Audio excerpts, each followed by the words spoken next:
We just replayed a soundbite from an interview I conducted with Brandon Staley, the first of many of his appearances here, but it was just after he signed with the Chargers as the head coach there.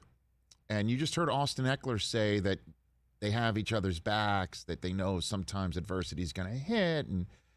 And we've heard that before, right? Brotherhood and all that. Like, you got to stand there for the guy who's not doing well. Yep. But he also said what Brandon Staley tells us all the time, that we have to be a team of teams, is what he said, that the coach tells them that all the time.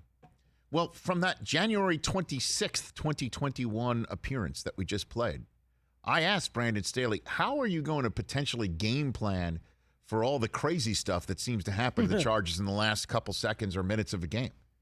Like, say, yesterday. How are you going to try and prevent the craziness that Chargers fans knows always happens to your team?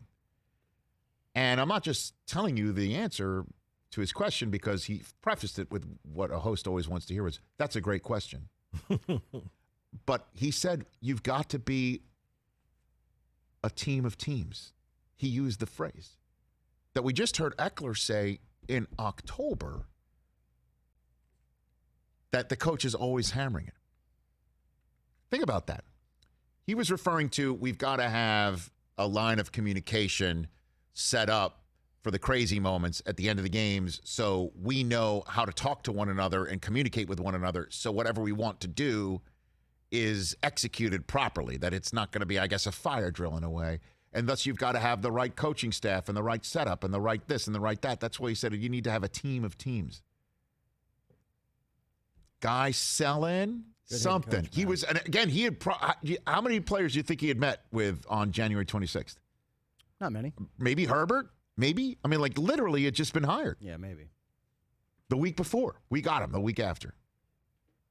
That's how we work. So I think we just showed you here on this show how a coach is selling something, and it was bought. It's been bought by one of his top players in Austin Eckler. Repeating it. Yep.